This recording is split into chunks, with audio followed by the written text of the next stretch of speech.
બસ જો મોદી સરકારનું ગાવું જાય જોયું હોય તો જોર્યું તે જો ખેતરમાં એને બાપા ભીનામાં રામળો કરે જો કેટલું જોરદાર છે જો પણ ઊભો ખેતરનો પાક જ ખાય એને બરબાદ કર્યા બાપા આ ગાવું હવે જો કેટલું છે જોરદાર જો વેડ ને ખૂટા ને બધું ભાંગીને બાપા ગળી ગયું જો આ હારે 10 ફૂટ લગીની વેડ હોય તાર ફેન્સિંગ ત્યાં સુધી આ ઠેકીને ગળી જાય જો એ ખેતી બંધ કરી દેજો 5 વર્ષ પછી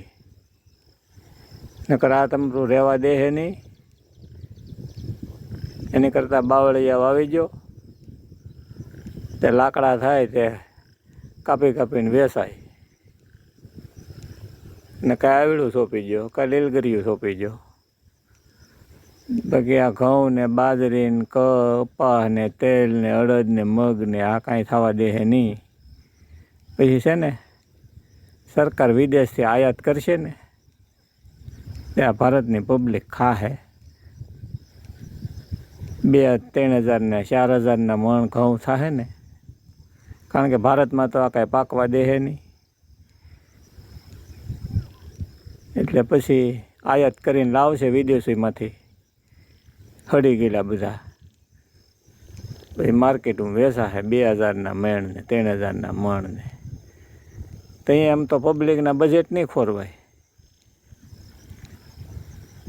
ખેડૂત ઘઉં પકવીને 500 રૂપિયાના મણ દે છે ત્યાં આ બજેટ ખોરવાઈ જશે